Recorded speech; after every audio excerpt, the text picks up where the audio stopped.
राजनीति में कई मुलाकातें ऐसी होती हैं जो देखने में तो थोड़ी सामान्य लग सकती हैं, लेकिन कहते हैं ना कि उनके असर और उनके मायने कई निकाले जा सकते हैं।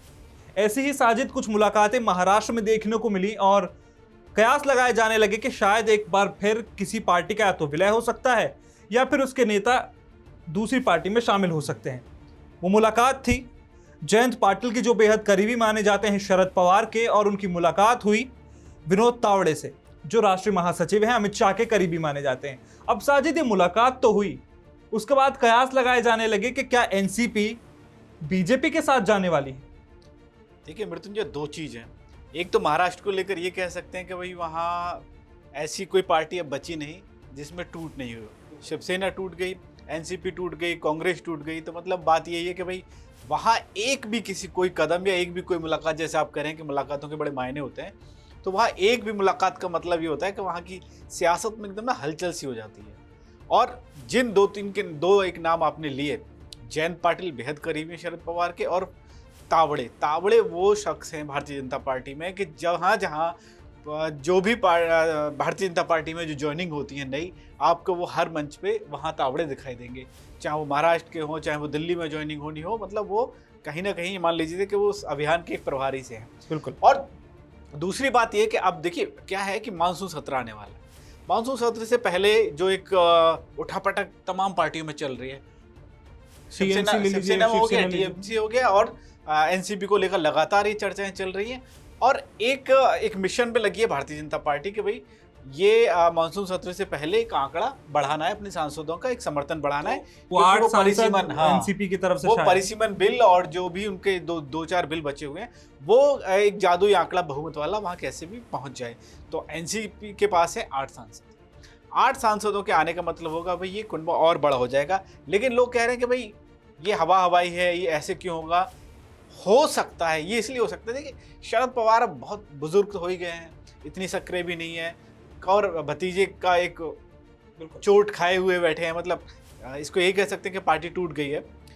तो अब वो ये समझ रहे हैं कि भाई परिवार बचाया जाए, पार्टी बचाया जाए, या अपना बुढ़ापा बचाया जाए।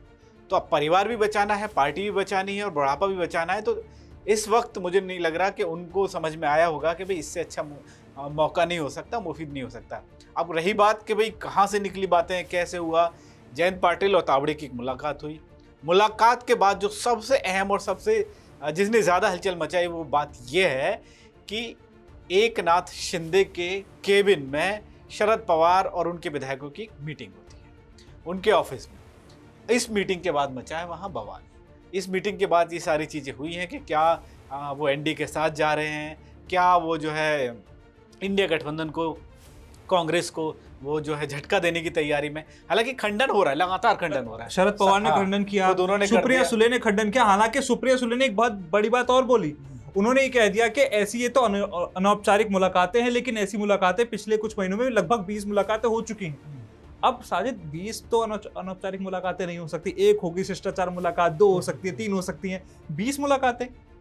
क्योंकि देखिए जयंत पाटिल जब ये पूरा मामला बढ़ा, सारी चीजें होने लगी, तो जयंत ने क्या कहा कि मैं किसी एक सदस्य से मिलने गया था, तावड़े जी मिल गए, तो हमने कहा कि चलो कॉफी पीते हैं बैठ के, लेकिन राजनीतिक बातें नहीं हुई।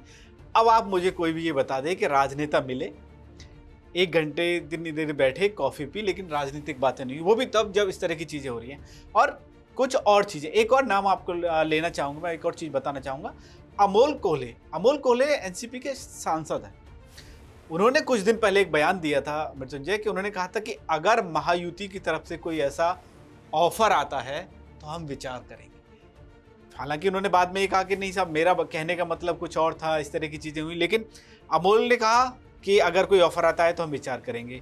फिर जयंत और तावड़े मिलते हैं, फिर एनसीपी के जो मुखिया शरद पवार एकनाथ शिंदे के केबिन में बैठ के अपने विधायकों के साथ बैठक करते हैं। तो ये सब चीज़ें संयोग तो नहीं हो सकता ना, और ये सिर्फ मुलाकातों का सिलसिला नहीं हो सकता। मानसून सत्र से पहले, वो भी ठीक, मानसून सत्र से पहले, वो भी जब ये बार बार ये खबरें आती हैं कि साहब ये उठापटक चल रही है और वो ये सारी चीज़ें हो रही हैं। और एक और आदमी का नाम मैं लेना चाहूँगा, महाराष्ट्र की राजनीति में वो नाम लिए बिना वो चर्चा बड़ी अधूरी रह जाएगी, संजय राउत।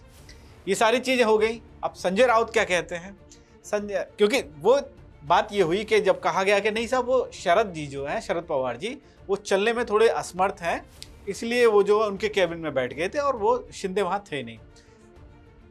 संजय राउत कह रहे हैं कि एक तो आपने गद्दारों के साथ बैठ के ये सारी चीज़ें कर ली, आपने उनको उनका मान बढ़ा दिया और ये गलत किया आपने, गद्दार के खेमे में बैठ के बैठक वगैरह नहीं करनी चाहिए थी।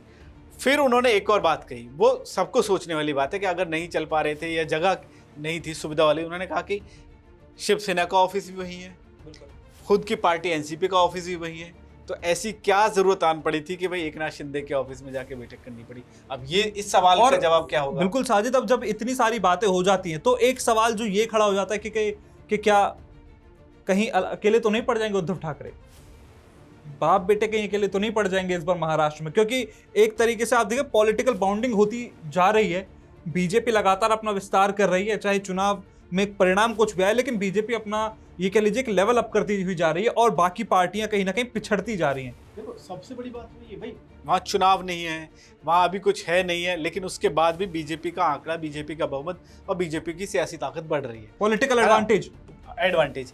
तो क्या है भाई, इसके पीछे क्या है? रणनीति है।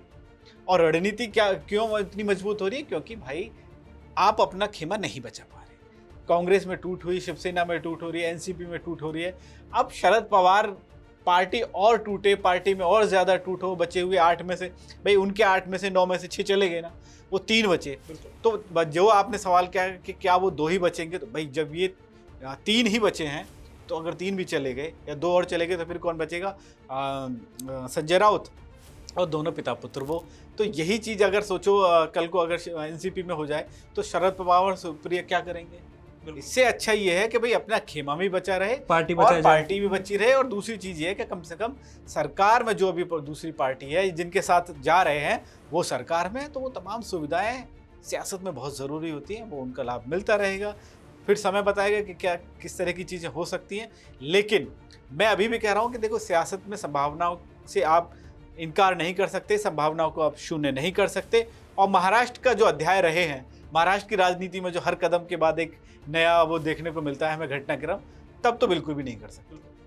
तो अब महाराष्ट्र की सियासत क्या करवट लेती है तो वक्त ही बताएगा, लेकिन ये जरूर है कि मुलाकातों ने कहीं ना कहीं महाराष्ट्र की सियासत को गर्मा जरूर दिया है। और क्या मॉनसून सत्र से पहले हमें कुछ नई हलचल महाराष्ट्र में देखने को मिल सकती है, ये भी एक बड़ा सवाल है।